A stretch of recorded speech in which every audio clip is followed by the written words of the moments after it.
Kamakailan lang itinalakay na natin ng isang kotse na lumilipad at isang SUV na kayang lumutang sa ibabaw ng tubig. Sa pagkakataong ito naman ay tatalakayin naman natin ng pinakabagong high-tech na van na puno ng bago at advanced na teknolohiya mula sa loob at labas. Ang bagong sasakyan ay pinakilala ngayong taon ng sikat na Mercedes-Benz na sinasabi hindi lamang ito isang sasakyan kundi isang karanasang magdadala sa atin sa hinaharap. Ang kabuuan detalye at nilalaman kasama na magiging presyo nito ay alamin natin, pero bago yun, syempre kung bago ka pa lamang po dito sa akin channel, baka na makabigyan po muli yung subscribe button pati ng notification bell para naman ma-update lang sa mga video na gagawin ko pa. Alright, simulan na natin to!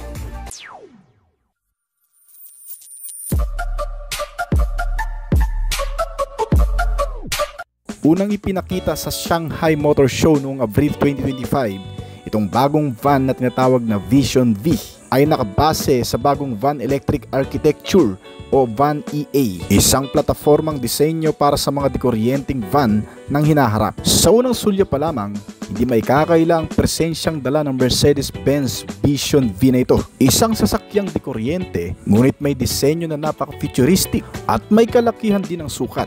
Meron itong haba na 5.5 meter at lapad na 2.1 meter. Ang taas nito ay nasa 1.89 meter at may magandang korte sa buong body figure na nagpapakita ng magandang aerodynamic para sa mas mabilis na performance. Pagdating sa harap, kapansin-pansin din ang buong lapad ng grille nito na may halos 200 LED light elements. Highlighted din ang matingkad at nakatayong benchmark logo ng brand, nagpapaganda palalo sa presensya nito. Pagdating naman sa mga pintuan nito, kapag papalapit ng pasahero ay automatic itong nagbubukas. Ang design na ito ay parang portal style doors na automatikong bumubukas na parang pakpak sa harap at sliding door naman sa bawat gilid sa likod. May retractable step board din ito na may ilaw na nagbibigay na kaagad sa mga pasahero ng napaka-eleganteng presensya dito. Kung iisipin, halos nakapagtataka na lang kung bakit ganito ang disenyo ng hugis nito. Well, may purpose din kasi yan mga kaibigan. Ang katawan nitong bagong Vision V, ginawa raw para labanan ang hangin. Mas maganda ang aerodynamic at tahimik na nagbibigay din ng mas magandang performance at mas efficient. Pagdating sa loob, makikita ang apat na executive style reclining seats nito na nakabalot ng purong puting napa leather. Meron itong malalawak na legroom, footrest at touch operated reclining system na automatikong nag-a-adjust depende sa iyong pangangailangan. Well, high-tech din ang mga salamin at windshield nitong sasakyan dahil naka-electrochromic partition glass na ito na kung saan mula sa malinaw ay biglang nagiging tinted sa isang pindot lang ng buton na nagbibigay ng privacy at nagbibigay ring protection sa mga sikat ng araw. Sa bandang likod, merong bumababa na isang malaking screen na may sukat na 65-inch 4K ultra-wide screen para maging multimedia entertainment ng mga pasahero sa likod. Sinusuportahan din ito ng 7 projector units na parang ang dating sa loob ng mga pasahero ay nagiging personal na sinehan itong modelo. Ang maganda pa dito ay napakaganda ng sound system nito dahil meron itong 42 na peraso na speaker surround sound system. Ang bawat tunog ay parang live mula sa paborito mong pelikula hanggang sa karaoke session on the go. Meron itong 6 na mood function na pagpipilian ng bawat mga pasahero nito sa loob. Depende kung anong gusto mong gawin o style nito na mas mag-i-entertain sa'yo habang nakasakay ka sa modelong ito. Kaya na lamang ng entertainment na kung saan pwede kang manood ng mga pelikula. Meron din itong tinatawag na relax mood na pwede ka namang makapag-relax ng mas maganda ng parang nasa loob lang ng hotel sa pamamagitan ng features nito. Meron din itong tinatawag na gaming mood na pwede ka rin maglaro ng mga paborito mong games sa loob ng van na ito. At meron din itong tinatawag na work mood na kung saan pwede kang magtrabaho ng tahimik, komportable at creative. Pang-5 ay meron itong shopping mood at pang-6 naman ang discovery mood. Bawat mood nito ay makikita mo ang pagbabago sa pamamagitan ng pagbabago rin ng ilaw, musika at display. Maging ang posisyon ng upuan ay nagbabago rin na nakadepende sa mood na pipiliin mo. Marami kang makikitang nakakalat na ambient lighting sa loob nito. Ang mga ilaw sa kisame, gilid at sahig ay programmable. Gumagalaw ayon sa iyong pangangailangan at emosyon na kinakailangan. Kahit hindi para sa pasahero ang harapang bahagi ng van na ito, nilagyan pa rin naman ito ng magagandang features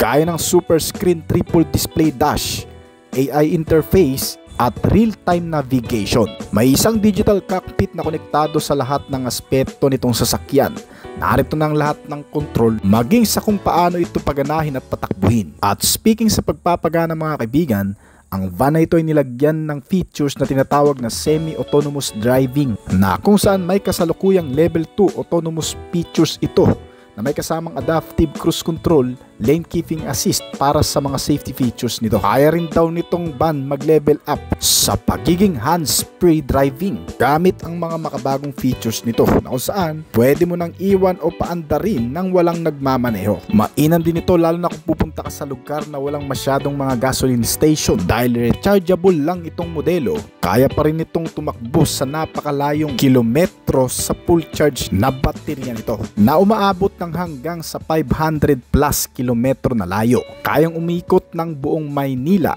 ng 4 o 5 beses bago tuluyang malobat.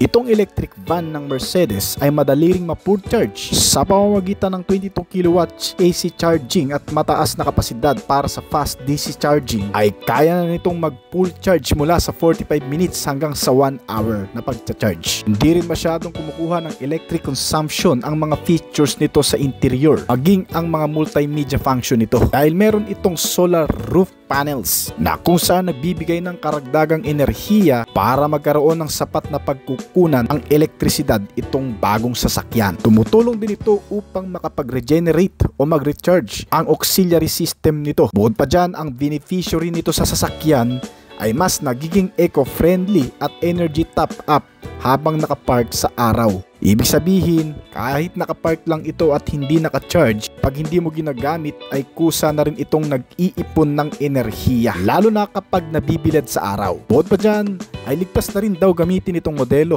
dahil nababalutan ito ng napakarami at advanced na mga safety and security features. Itong bagong Mercedes Vision V ay nilagyan ng pinakabagong ADAS system mula sa Mercedes-Benz. Kabilang na nga dito ang adaptive cruise control na kaya mag-adjust sa bilis ng sasakyan na tumutulad sa bilis ng sasakyan na nasa unahan. Nilagyan din ito ng lane keeping assist na otomatikong nagwawasto sa manibela kung malilihis na sa linya itong sasakyan. May kasama rin itong blind spot monitoring na may visual at audio warning signals kung may mga biglang nag-o-overtake sa gilid mo. Meron din itong forward collision warning na may automatic emergency braking na kung saan kung bigla na lang hihinto ang sasakyan sa harap ay mag-a-apply din ito ng automatic braking. O kaya naman kung may biglang tatawid na pedestrian ay hindi rin ito kaagad na mababangga dahil sa automatic braking at emergency braking na ikinabit dito. At gamit ang makabagong features na AI o Artificial Intelligent Based Safety Responses ay kaya nang matutunan ng sasakyang imaneho ang sarili nito nang walang nagpipiloto. Tumutulong din ito upang masense kung wala ng kakayahan o kapasidad ang driver magmaneho pa, yung tipong inaantok na, lasing o kaya naman inaatake na sa puso. Bukod pa dyan, nilagyan din ito ng 360-degree camera system. Sa tulong nito ay makikita mo na ang lahat mula sa mga sasakyang nasa tabi hanggang sa mga bagay na maaaring hindi abot ng mata mo, lalo na sa likuran habang nagpapatras. May kasama na rin itong emergency assist at auto stop na kapag hindi na tumutugon ang driver, dulot man ng pagkahimatay o pagkatulog, na automatikong titigil ang sasakyan sa ligtas na lugar gamit ang emergency assist nito. Pagdating naman sa security features, nilagyan ito ng biometric access. Isang ligtas at siguradong paraan upang hindi basta-bastang mapasok ng kahit na sino man, lalo na kung hindi ka naka-registered o hindi ikaw ang may-ari nitong sasakyan. Nare-recognize kasi nito ang facial at fingerprints ng may-ari nito na kapag hindi ka authorized na pumasok dito ay hindi gagana ang lahat ng sistema nito o hindi mo ito mabubuksan. Meron din itong tinatawag na encrypted digital keys na kung saan pwede mo nang paandarin ang makina nito sa pamamagitan lang ng iyong mobile phone. Pwede mong makontrol ang ilan sa mga features nito gaya ng aircon system, multimedia, marami pang iba. Gamit lamang ang cellphone mo. At panguli sa mga security features nito ang pagkakaroon ng anti-theft system na konektado sa Central Mercedes Security Monitoring. Yung tipong mag-a-alarm na lang kapag may nakasagi o gumalaw nito sa labas ng bahay. Meron itong battery safety system na may multi-layer protection laban sa sobrang init at overcharging o di naman kaya sa mga physical damage na kung saan kapag matukoy nito na may abnormalidad sa baterya ay otomatiko itong titigil sa pag-andar kasama ng mga sistema upang maiwasan ang pagkasunog at pagsabog nito. May real-time monitoring at remote vehicle access din ito sa pamamagitan ng Mercedes Me app na ibibigay sa iyo ng dealer kapag bumili ka nito. Ay maaari mong i-track o i-unlock at i-lock ang sasakyan kahit na napakalayo mo dito. Maaari mo rin itong matrace kung saan man ito dadalhin nang humiram sa'yo, na perpekto rin kung sakaling mawala ito sa'yo. Well, sa kasalukuyan, itong modelo ay hindi pa opisyal na inilalabas sa merkado pero ipinasilip na rin sa ilang mga auto show. Kung pag-uusapan ng magiging presyo nito kung sakaling narito ito sa Pilipinas, ang estimated price nito ay maglalaro mula sa 6 million hanggang sa 14 million pesos sa Philippine price. Well, yan ay masyadong mahal talaga, lalo na sa mga ordinaryong tao. At kung tutusin, bihira naman talaga ang makaka-afford ng ganitong klaseng modelo. Ngunit, isa na rin ito sa pahiwatig na karamihan sa mga lalabas pang bagong mga sasakyan ay maaari na rin itulad sa bagong modelong ito na Mercedes-Benz Vision D. Kung nagustuhan yung topic natin ngayon, baka pwedeng pa-click ng like button at pa-comment na rin ang inyong opinion sa ibaba pagkatapos ng video nito. Bago tayo magtapos, nais unang pasalamat sa mga patuloy na sumusuporta at tumatakili kadagabang palagi sa mga video na ina-upload natin dito sa ating channel. Maraming salamat po at shoutout po sa inyo guys. Dumating na ang isa sa pinakamagandang SUV ng Korean automaker na Hyundai. Ito ang isa sa mga modelo na talagang magugustuhan ng marami dahil sa napakagandang dating ng sasakyan na ito na siguradong aagaw sa atensyon ng marami. Mas pinahusay ang performance, nilagyan ng maraming advanced na teknolohiya at mas pinagbuti ang fuel economy. Bago at mas pinagtibay na disenyo, yan ang tatak ng modelong ito. Karamihan sa mga spare parts nito ay ginagawa sa South Korea pero ina-assemble sa iba't ibang bansa gaya ng United States, Czech Republic, India at China. Gumagamit ang mga manufacturer nito ng high strength steel o HSS at advanced high strength steel para sa chassis at body frame. Layunin nito na mas maging ligtas pagdating sa mga banggaan at mas magaang pero matibay itong sasakyan. Bukod pa dyan, isa pa sa naging benepisyo ng mga materyales na ginamit dito ay mas napataas ang fuel efficiency at mas napatatag ang performance pagdating sa crash safety. Ngunit pagdating naman sa mga side panels, ang hood nito at ang mga pintuan at ilang bahagi ng suspension system ay gawa naman sa matigas na aluminum. Layunin nitong mabawasan ang kabuang timbang at mas mapagaang itong sasakyan na nagre-resulta sa mas matipid na konsumo ng gasolina at mas mahusay na acceleration. Isa pa sa pinagmamalaki ng Hyundai Santa Fe ang pagkakaroon ng makabago at advanced na safety features nito, gaya ng driver attention warning. Ang safety features na ito ay nakasubaybay sa driving pattern mo. Isang malakas na sensor na kung saan naalalayan ang bawat galaw ng pagmamaneho. Kapag nakita niyang parang inaantok o distracted ka, may alerts na lalabas na nagwa-warning sa'yo upang maiwasan ang disgrasya mula sa pagkapagod o kaya naman pagkaantok. May kasama rin itong safe exit warning na magbibigay sa'yo ng paalala kung may paparating na sasakyan kapag bubuksan mo ang pintuan kapag lalabas ka. Ang bagong Hyundai Santa Fe ay may matapang na disenyo, malinis at boxy ang hugis nito na may kasamang mga modernong katangian gaya ng pagkakaroon ng H-shaped LED lights na isang simbolo ng pagkakakilanlan ng Hyundai. At sa harap rin ay nilagyan ng malapad na parametric grille, habang sa gilid ay may mga tuwid na body lines na nagpapakita ng tibay. Ngunit gaya ng sa harap, ang likod na bahagi nito ay may H-shaped din na taillights at mas malawak na tailgate na perpekto para sa mga mahihilig bumiyahe o mamasyal na kung saan ay automatic ding umaangat at bumababa ang tailgate nito na nagpapadali ng access sa pagkakarga ng mga gamit. Hindi rin magpapahuli ang 21-inch alloy wheels nito at nilagyan pa ng roof rails at panoramic sunroof sa taas. Estilo na pang practical pa. Kaya itong modelo ay eksakto talagang pang travel mga kaibigan. Well, kung pag-uusapan naman natin ang loob na bahagi nitong sasakyan ay tila isang lounge sa isang luxury hotel. Makikita mo kasi ang 12.3-inch touchscreen infotainment system nito na nagbibigay ng buhay sa loob nito. Nilagyan din ito ng sapat na spasyo para sa 7 pasahero at ang mga upuan nito ay nakanapa leather. Ang front seat ay automatic power adjustable na kung saan automatic na naia-adjust sa 8 hanggang sa 10 posisyon depende kung saan ka komportable, na naka-heated at ventilated pa para mas komportable. Naitutupi rin ang third row seats nito para magbigay ng malawak na spasyo sa rear compartment storage nito kung kinakailangan. Nilagyan din ito ng mga wireless connectivity features gaya ng Apple CarPlay at Android Auto. Hindi ko lang alam kung applicable sa Philippine market ang built-in navigation system, pero originally ay meron talaga ang modelong ito. Sinamahan din ito ng over-the-air updates na para sa pagpapabago o pagpapataas ng antas ng mga features nito sa interior. Meron itong magandang sound system sa loob,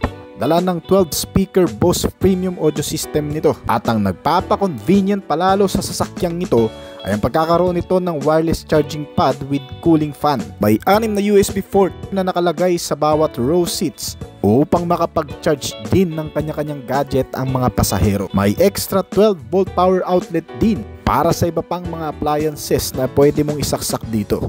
Nilagyan ito ng Bluetooth na 5.0 para sa mas mabilis na koneksyon. Ang nagpapahusay pa sa magandang visibility nito sa interior ay ang mga nakakalat na ambient lighting system at napakagandang tanawin sa itaas dala ng panoramic sunroof nito. Hindi rin makukumpleto ang pagiging komportable nitong sasakyan kung wala ang high-tech na air conditioning nito.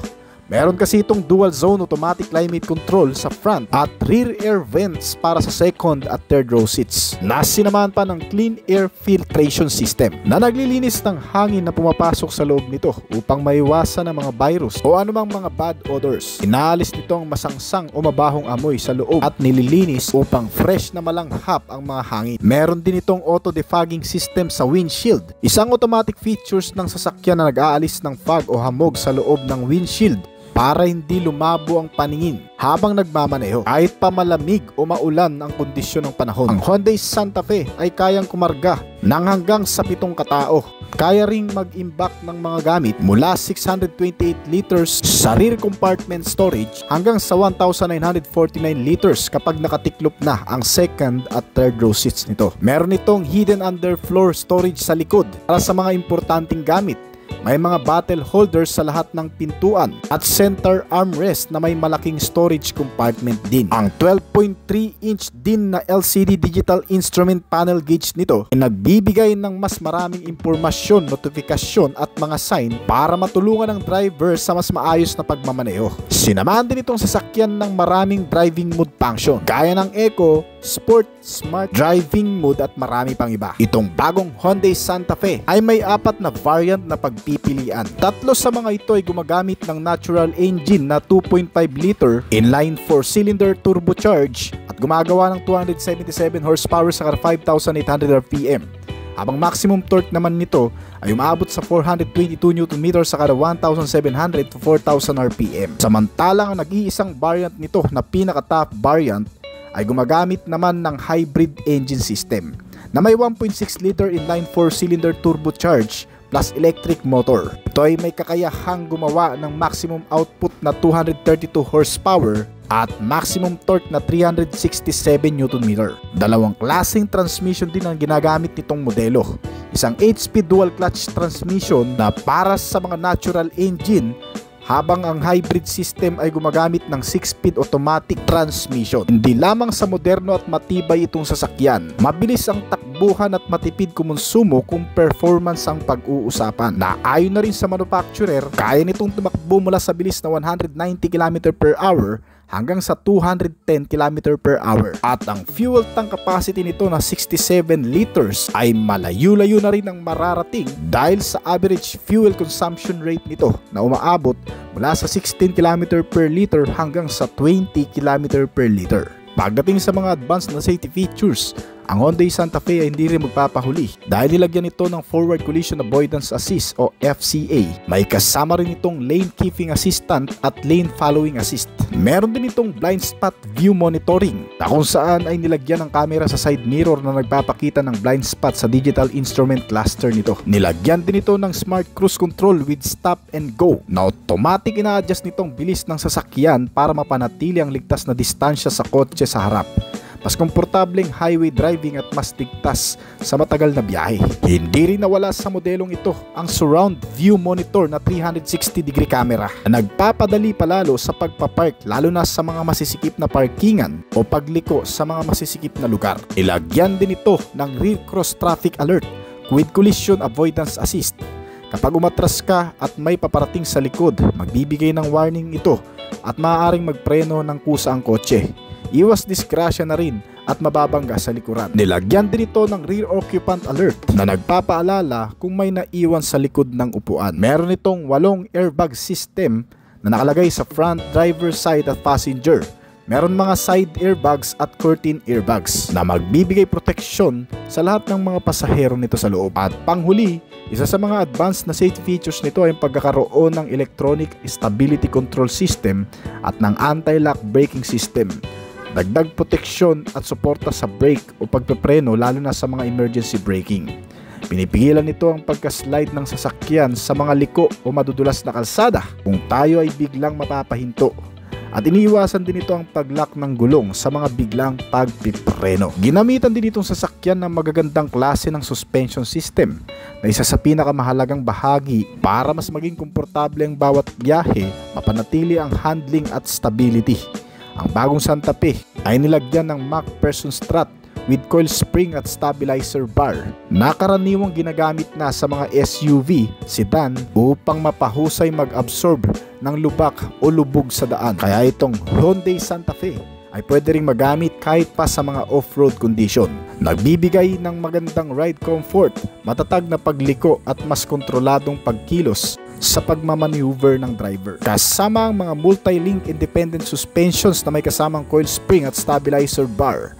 Kaya mas advanced ito kaysa sa torsion beam. Sumusuporta rin ito lalo na kung fully loaded ang sasakyan, maidaan sa mga matatarik na kondisyon ng kalsada na kung saan pinatitibay nito ang pag-andar at pinapanatili ang komportableng pakiramdam ng mga pasahero sa loob. Ang Hyundai Santa Fe ay mabibilang pa lamang sa kalsada ng Pilipinas dahil wala pa talagang nakakaalam sa mga likas nito na katangian na kapag nalaman ay siguradong iyong magugustuhan. Mula sa estimated price na 2,410,000 hanggang sa 3,313,000 pesos ay makakabili ka na ng isang bago at modernong SUV mula sa isa sa mga pinagkakatiwalaang brand sa bansa. Santa Fe 2024 model. Isang napakagandang SUV car model na nag-o-offer ng striking style sa kahit saang sulok at anggulo ay makikitaan mo ng napakamodernong katangian. Isang pinalapad at naging kwadrado na ang hugis ng bagong modelo ngayon. Kaya kung naghahanap ka ng isang pampamilyang sasakyan, pang camping, service, pang off-road o kahit saan man, tiyak na para sa iyo ang modelong ito. Isang napakagandang full-size SUV na klase na pwede kahit saan. Ang bagong disenyong nakakamangha mula sa front face grille cover na honeycomb design ay binabalanse ang napakagandang line cross shape LED type daytime running light at mga LED type din na headlamp nito at mga signal lamps sa magkabilaan. Ang sharp side torsion character line naman ay nagpapakita ng muscular stand at malabruskong katangian. Mala-armored vehicle ang datingan, mas nagmukha kasing malaki kumpara sa previous model na mid-size SUV type lamang noon.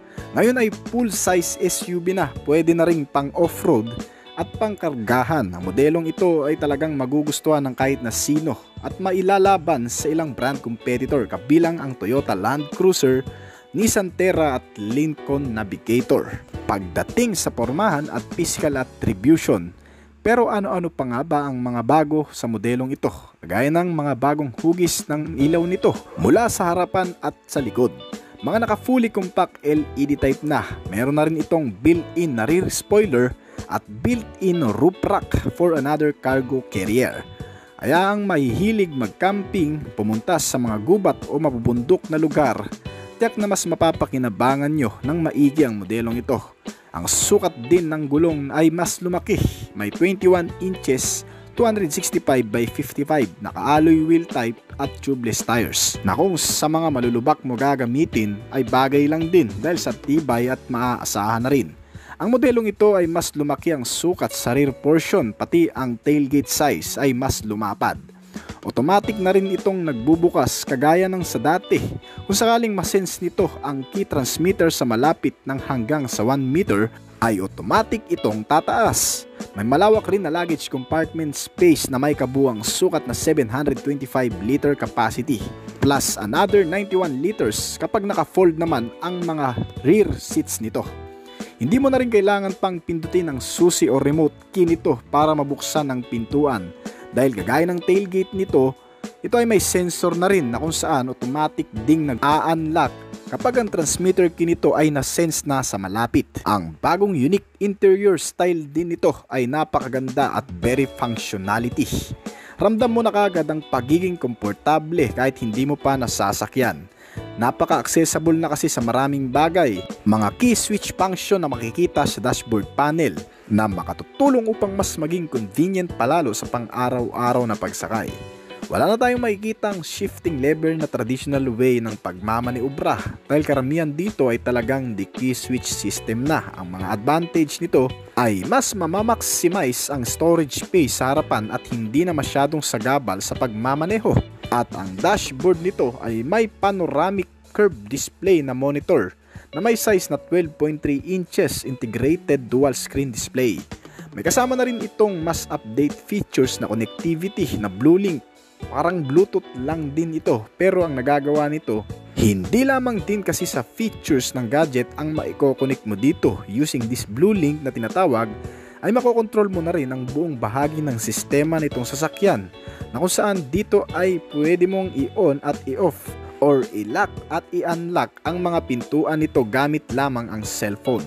May kasama na rin itong dual wireless charging system kaya hindi na rin kayo mag-uunahan pa sa pag-charge dahil may mga kasama pa itong mga accessories power outlet at USB port charging system na rin. Another high-tech features pa nito, ang remote key din kasi nito ay pwedeng i-remote mismo sa pagpapaandar nitong sasakyan. Lalo na kapag naisiksik ito sa parkingan at hindi ka makapasok sa loob. Kagaya ng previous model, using this remote smart parking assist ay mapapa-abante mo itong sasakyan kahit walang nagda-drive. Parang naka-autopilot na rin. Ang mga upuan nito ay naka-leather seat, power adjustable at automatic adjustable. Sa driver's side ay mas komportable na dahil meron na rin extra support sa leg room ng driver's seat upang nang sa ganun ay mas nakaka-relax ang pagdadrive. At hindi nakakangalay, auto-adjustable at foldable na rin ito.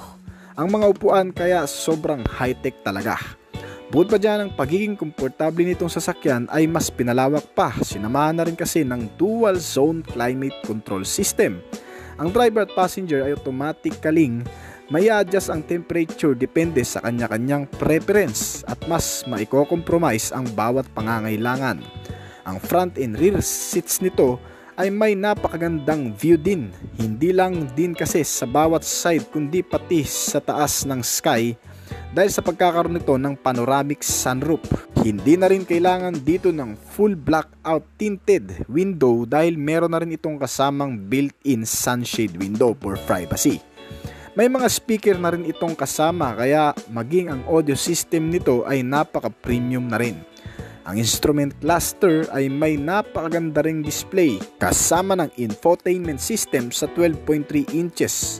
Full digital gauge cluster, mas makikita ng maigi ang mga sign o notification na lumalabas dito kasama ng ilan sa mga driving information, capability, signals at marami pang iba.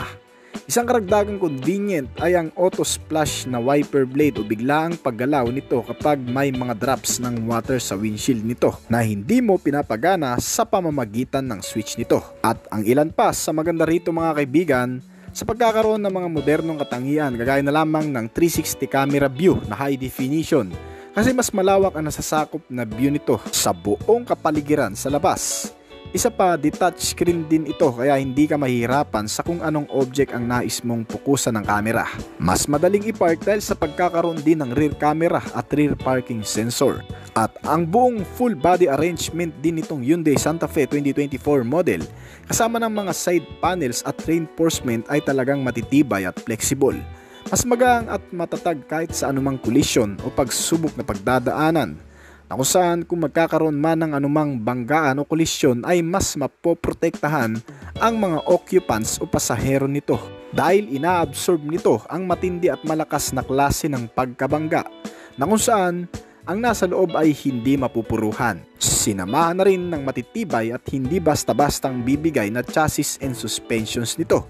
Sa mga suspensions ay napaka-reliable lalo na sa malulubak o mahahams na kalsada. Sa front ito ay ginamitan ng naka-MacPherson strut at multi-link with shock absorber and coil spring naman ang rear suspension nito. Ang front and rear na brake naman ay parehong naka-disc type kaya talagang malakas ang kapit niyan. Ang modelong ito bagamat may kalakihan na klase, ang napakalaking sukat nito ay napakagaang din naman daw dalhin. Sa pamamagitan ng power steering at naka-tilt and telescopic na di-adjustable steering column ay kahit mga lady driver at first timer ay hindi mahihirapang imanayobra ito kahit pa sa mga alanganing pagkakataon.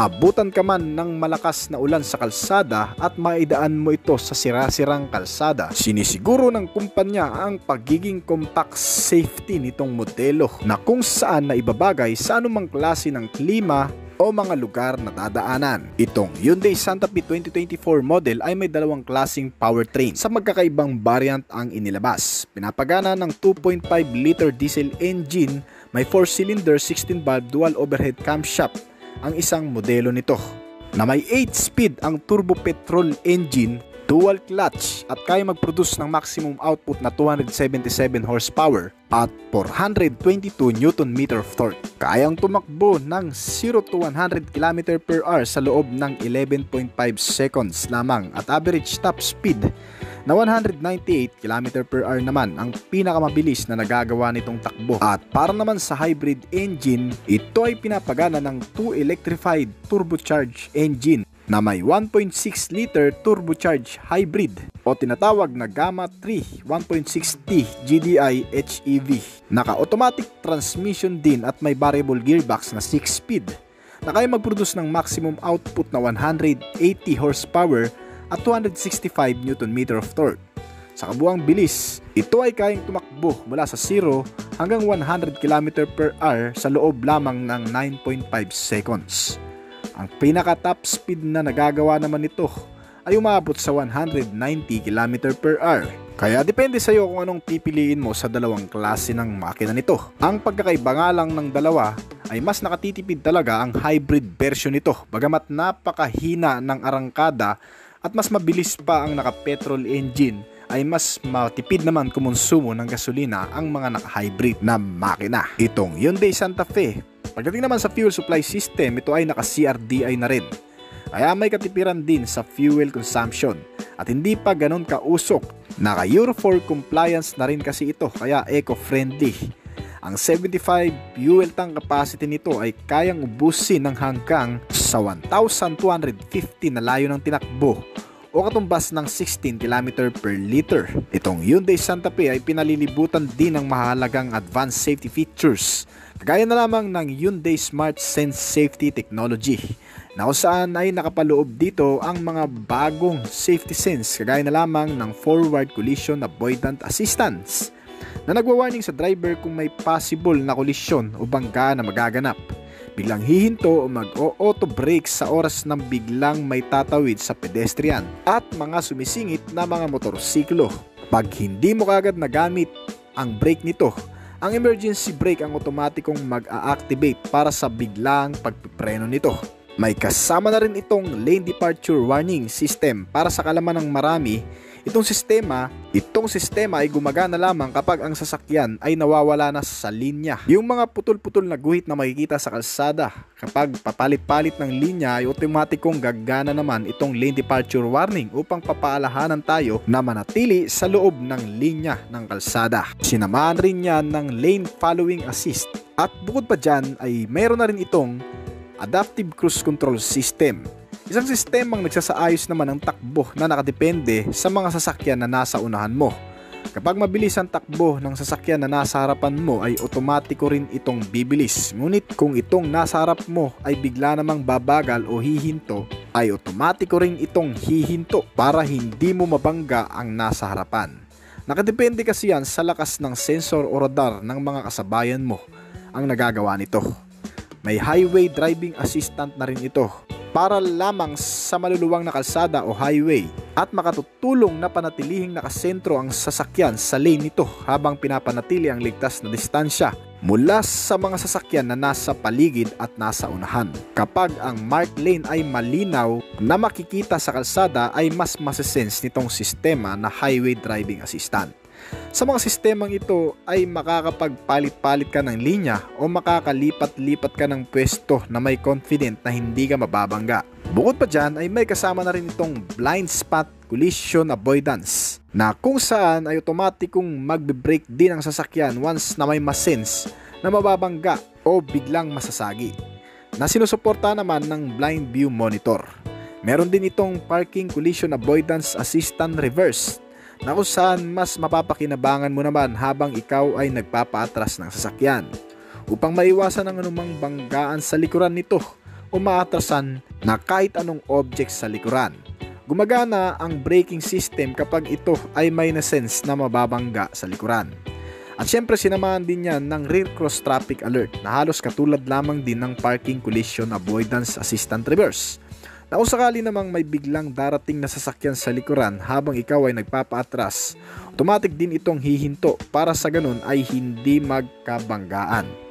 Isa pa, meron na rin itong driver attention warning. Isang sistema naman na kung saan nasisense nito kung inaantok na ang driver o kaya naman inaatake na sa puso, na kung saan ay wala nang kakayahan pang imaniobra ng maayos ang sasakyan. Dahil sa sistemang ito na driver attention warning ay bigla na lamang itong hihinto o hindi na aandar pa kapag ang driver ay wala nang kakayahan pang i-manage ang pagmamaneho. Bukod pa dyan, meron din itong safe exit assistance. Naglalak ng kusa ang mga pintuan lalo na kung nakalimutan mo itong ilak ng maayos kapag ikaw ay aalis na. Meron din itong ultrasonic rear occupants alert. Nasisense naman ang sensor na ito kung sakaling nakalak na ang sasakyan at naiwan sa loob nito ang bata nating kasama o mga alaga nating hayop na minsan ay nakakalimutan natin. Ang ultrasonic rear occupation alert ay otomatiko namang nagbibigay ng sign sa driver sa pamamagitan ng pag-alarm ng sasakyan at ng cellphone na nakakonect sa blue link nito. At ang ilan pa sa mga standard safety features nito ay hindi rin nawala, kagaya na lamang ng driver and passenger airbags. May mga seat belts na rin itong kasama mula sa harap at likod ng mga upuan nito. May front and side impact beams at crash sensor at marami pang iba. Itong modelo, bukod sa safety features ay sagana din sa mga security features kagaya na lamang ng power door lock, central locking, engine immobilizer, anti-theft device at anti-theft alarm. At marami pang ibang makikitang security purpose.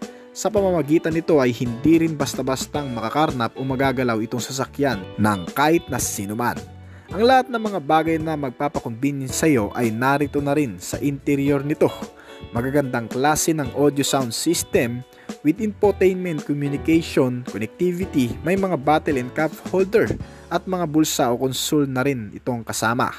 With center armrest, power window, malakas at malamig na aircon system at marami pang iba.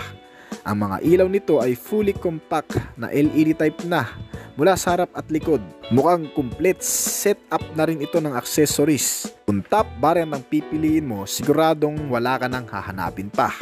Ang modelong ito na Hyundai Santa Fe ay may dalawang klaseng variant na inilabas na sa bansang Korea, ang naka-hybrid na makina at ang naka-petrol engine na makina. May inilabas din na ibang bersyon sa bansang Europa pero sa design ay pareho lang din naman. Nagkakaiba nga lang sa ibang mga specs nito.